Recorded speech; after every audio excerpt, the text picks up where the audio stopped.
Hey YouTube, how's it going again?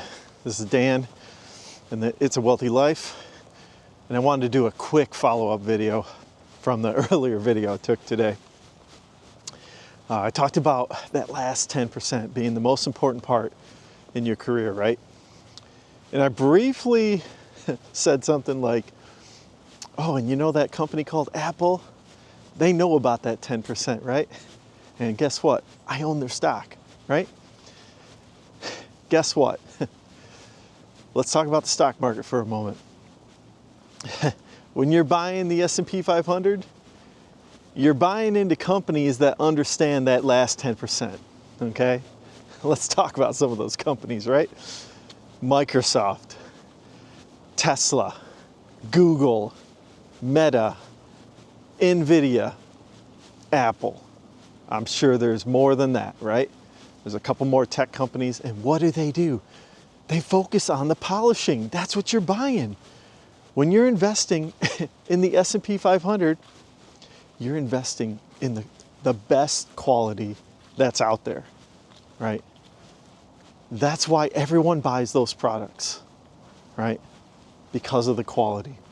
They don't left any stones unturned, man. They find every nook and cranny in their products, and they fix them and they make them great. Now, you know, no product's perfect, right?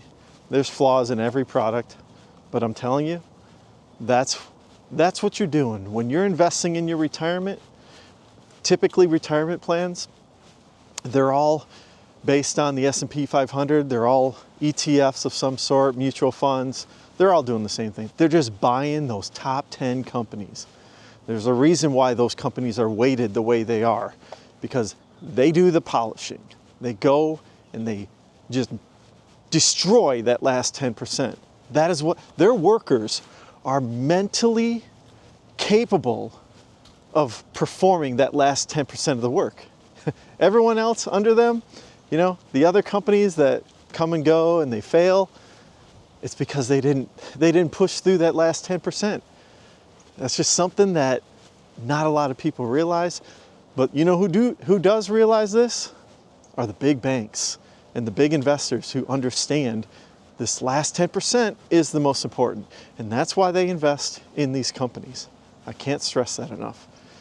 If you're interviewing for these type of companies, that's what they're looking for. They're looking for that perseverance. Can this person persevere and do the 40, 60 hours a week it takes to get that last 10% done? Because like I said, that first 90%, you know, that's the fun part, building the iPhone, right? Let's say you work for Apple. You know, it's exciting. You're seeing the iPhone come together, right? You're designing it, right? Prototyping is easy. I'll quote Elon Musk. Prototyping is easy, production is hard. Why is production hard? Because it's that last 10%. It's hard. It's time consuming.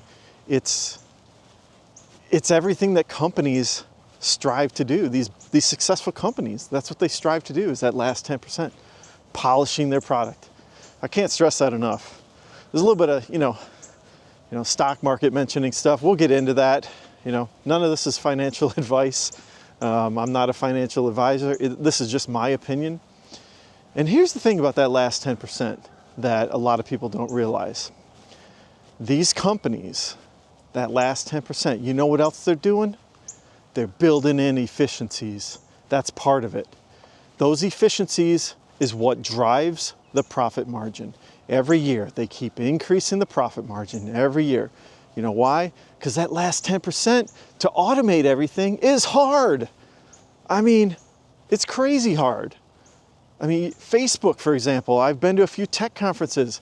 Man, they talk about optimizing everything in these conferences. Like, their developers, they don't even develop on their machines. They have virtual machines for all that. And I guarantee you, they do like continuous builds all the time. They're constantly compiling the code. It never stops. I've heard other stories like Uber.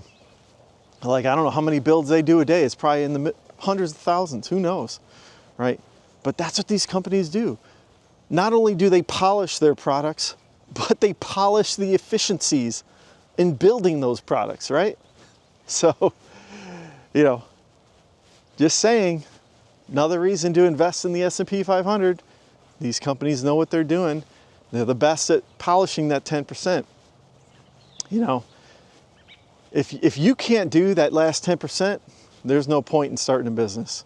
You're not going to be able to compete because you're competing against other people who understand that last mile that needs to be finished.